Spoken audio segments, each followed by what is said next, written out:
అనేది అది పుట్టుకకు సంబంధించింది. అంటే ఈయనతోటి బీఆర్ఎస్లో తెలంగాణ వస్తే కొత్త సాంప్రదాయాలు కొత్త విధానాలని చెప్పి వచ్చిన తెల్లారే టీడీపీలో ఉన్నటువంటి వాళ్ళను కాంగ్రెస్లో ఉన్నటువంటి వాళ్ళను జైన్ చేసుకున్నప్పుడు వాళ్ళు ఏ జైన్స్ అనుకున్నవయ్యా నేను అడుగుతున్నా. 2018లో కూడా కాంగ్రెస్ పార్టీ నుంచి 13 మంది ఎమ్మెల్యేలను జైన్ చేసుకున్నావు. ఇవాళ వాళ్ళ పార్టీ నుంచి రాగానే ఇవాళ రకరకాలు మాట్లాడుతున్నారు. ఫస్ట్ నీ పార్టీలో జైన్ చేసుకున్నటువంటి వాళ్లకు ఏ జీన్స్ ఉన్నాయని నువ్వు జైన్ చేసుకున్నావు. నీకు చిత్తశుద్ధి ఉంటే ఇవాళ కోర్టులో పోయి కొట్లాడుతున్నావు కదా, మరి ఆ రోజు వెంటనే తీసుకొని మంత్రులుగా కూడా చేసారు. ఏది నీ నీతి అంటున్నా కేటీఆర్, నీ నీతి నీ రీతి ఏదయ్యా? ఆ రోజు తలసాని శ్రీనివాస్ యాదవ్ను సబితా ఇంద్రారెడ్డిని తీసుకొని ఎమ్మెల్యేలుగా తీసుకొని అదే గవర్నర్ దగ్గర తీసుకుపోయి అత్యంత నీచంగా హేయంగా నువ్వు మంత్రి పదవులు కూడా ఇచ్చి రాజ్యాంగాన్ని ఉల్లంఘించిన నువ్వు ఇవాళ రాజ్యాంగ ధర్మాసనం కాడికి పోయేటువంటి అర్హత నీకుందా? ఫస్ట్ ఇప్పటికైనా నేను సవాల్ చేస్తున్నా. మా పార్టీలోకి వచ్చినటువంటి ఎమ్మెల్యేలు నువ్వు అంటున్నావు కదా, దానికి పునాదిగా నువ్వు కొత్త రాష్ట్రంలో మొత్తం 2014లో 2018లో ఎవరున్నా కూడా పాపం సర్పంచులున్నా, ఎంపీటీసీలున్నా, జెడ్పీటీసీలున్నా, ఎమ్మెల్యేలున్నా, ఎంపీలున్నా అందరినీ భయపెట్టి బలవంతం చేసి రకరకాలుగా తీసుకొని అలాంటి మార్పిళ్లకు శ్రీకారం కొత్త తెలంగాణ చుట్టింది నువ్వు. నీకు రాజ్యాంగం మీద గౌరవం ఉంది. ఇల్లో పోయినంటే మరి నీ పార్టీలో ఉన్న ఒక్కరిని కూడా ఎందుకు నువ్వు రాజీనామా చేసి మళ్ళీ ఎలక్షన్కి రాలే? ఇవాళ డిమాండ్ చేస్తా ఉన్నావు. అదే కాకుండా ఇప్పటికి మీరు సవాల్ చేస్తున్నావు. మీ పార్టీలో ఇతర పార్టీ నుంచి వచ్చిన వాళ్ళు ఇప్పుడు కూడా గెలుచున్నారు, వాళ్ళని కూడా రాజీనామా చేయించు.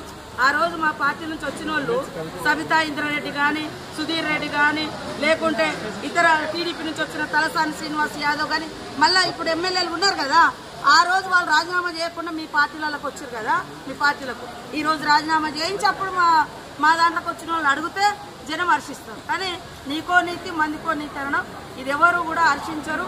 కాబట్టి ఆ యూట్యూబ్లు పెట్టుకొని చూపించుకున్నంత మాత్రాన ఎవరు ఏదో పేడి ఆర్టిస్టులతో మాట్లాడిస్తే అది కాదు. కాబట్టి ప్రజలకు తెలుసు నువ్వేం మాట్లాడి, నువ్వు 10 ఏళ్ళు అధికారంలో నువ్వేం చేసినావు పబ్లిక్ తెలుసు. కాబట్టి అది మర్చిపోయి ఇతరులను ప్రశ్నించే నైతిక అర్హత నీకు లేదు.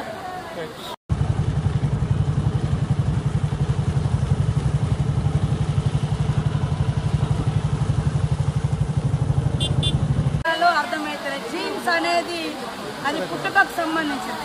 అంటే ఈయనతోటి బీఆర్ఎస్లో తెలంగాణ వస్తే కొత్త సాంప్రదాయాలు కొత్త విధానాలని చెప్పి వచ్చిన తెల్లారే టీడీపీలో ఉన్నటువంటి వాళ్ళను కాంగ్రెస్లో ఉన్నటువంటి వాళ్ళను జైన్ చేసుకున్నప్పుడు వాళ్ళు ఏ జైన్స్ అనుకున్నవయ్యా నేను అడుగుతున్నా. 2018లో కూడా కాంగ్రెస్ పార్టీ నుంచి 13 మంది ఎమ్మెల్యేలను జైన్ చేసుకున్నావు. ఇవాళ వాళ్ళ పార్టీ నుంచి రాగానే ఇవాళ రకరకాలు మాట్లాడుతున్నారు. ఫస్ట్ నీ పార్టీలో జైన్ చేసుకున్నటువంటి వాళ్లకు ఏ జీన్స్ ఉన్నాయని నువ్వు జైన్ చేసుకున్నావు. నీకు చిత్తశుద్ధి ఉంటే ఇవాళ కోర్టులో పోయి కొట్లాడుతున్నావు కదా, మరి ఆ రోజు వెంటనే తీసుకొని మంత్రులుగా కూడా చేసారు. ఏది నీ నీతి అంటున్నా కేటీఆర్, నీ నీతి నీ రీతి ఏదయ్యా? ఆ రోజు తలసాని శ్రీనివాస్ యాదవ్ను సబితా ఇంద్రారెడ్డిని తీసుకొని ఎమ్మెల్యేలుగా తీసుకొని అదే గవర్నర్ దగ్గర తీసుకుపోయి అత్యంత నీచంగా హేయంగా నువ్వు మంత్రి పదవులు కూడా ఇచ్చి రాజ్యాంగాన్ని ఉల్లంఘించిన నువ్వు ఇవాళ రాజ్యాంగ ధర్మాసనం కాడికి పోయేటువంటి అర్హత నీకుందా?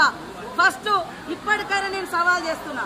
మా పార్టీలోకి వచ్చినటువంటి ఎమ్మెల్యేలు నువ్వు అంటున్నావు కదా, దానికి పునాదిగా నువ్వు కొత్త రాష్ట్రంలో మొత్తం 2014లో 2018లో ఎవరున్నా కూడా పాపం సర్పంచులున్నా, ఎంపీటీసీలున్నా, జెడ్పీటీసీలున్నా, ఎమ్మెల్యేలున్నా, ఎంపీలున్నా అందరినీ భయపెట్టి బలవంతం చేసి రకరకాలుగా తీసుకొని అలాంటి మార్పిళ్లకు శ్రీకారం కొత్త తెలంగాణ చుట్టింది నువ్వు. నీకు రాజ్యాంగం మీద గౌరవం ఉంది. ఇల్లో పోయినంటే మరి నీ పార్టీలో ఉన్న ఒక్కరిని కూడా ఎందుకు నువ్వు రాజీనామా చేసి మళ్ళీ ఎలక్షన్కి రాలే? ఇవాళ డిమాండ్ చేస్తా ఉన్నావు. అదే కాకుండా ఇప్పటికి మీరు సవాల్ చేస్తున్నావు. మీ పార్టీలో ఇతర పార్టీ నుంచి వచ్చిన వాళ్ళు ఇప్పుడు కూడా గెలుచున్నారు, వాళ్ళని కూడా రాజీనామా చేయించు.